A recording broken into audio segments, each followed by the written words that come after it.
रामायण हम सब ने पढ़ी है। रामायण के हर पात्र को हम भली भांति जानते हैं। श्री राम की मर्यादा, माता सीता का त्याग, लक्ष्मण का समर्पण और रावण का अहंकार। लेकिन क्या आपने कभी सोचा है कि जिस एक पात्र को रामायण के विनाश का कारण माना जाता है, यानी रावण की बहन शूर्पणखा, उसकी असल कहानी क्या थी? हम सब यही जानते हैं कि लक्ष्मण ने शूर्पणखा की नाक काट दी थी और गुस्से में आकर रावण ने सीता जी का अपहरण कर लिया। लेकिन रामायण का युद्ध खत्म होने के बाद जब सब कुछ शांत हो गया, तब शूर्पणखा का क्या हुआ? वो कहाँ गई? आज हम रामायण का एक ऐसा अनसुना और रहस्यमयी सच जानेंगे जिसे सुनकर आपकी आंखें नम हो जाएंगी। कथाओं के अनुसार शूर्पणखा का असली नाम मीनाक्षी था, यानी मछली जैसी सुंदर आंखों वाली। उसका जीवन शुरू से ही दुखों से भरा था। उसके पति विद्युज्जिह्वा को खुद उसके अपने भाई रावण ने मार डाला था। सोचिए, एक स्त्री जिसके जीवन का इकलौता सहारा उसका पति था, उसे उसके ही भाई ने छीन लिया। वो अंदर से पूरी तरह टूट चुकी थी। जब वो पंचवटी में भगवान राम और लक्ष्मण से मिली, तो उसने राम जी के रूप में एक बार फिर अपने जीवन में शांति और प्रेम की उम्मीद देखी थी। लेकिन वहां उसका अपमान हुआ, उसकी नाक काट दी गई।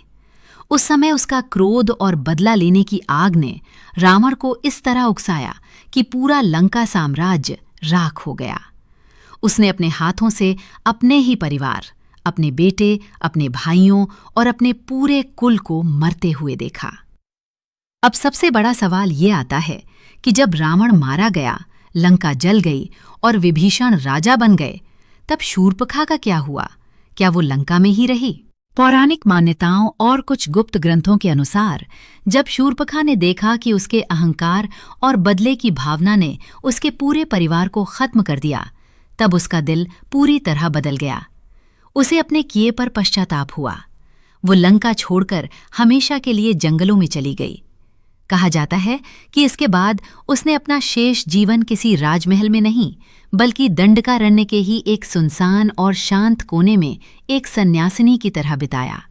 उसने भगवान शिव की कठोर तपस्या की और अपने पापों का प्रायश्चित किया।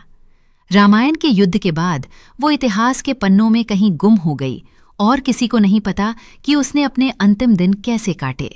दोस्तों, शूर्पणखा हमें ये सिखाती है कि कैसे बदला लेने की भावना और अहंकार इंसान को अंधा कर देता है और अंत में सब कुछ नष्ट कर देता है।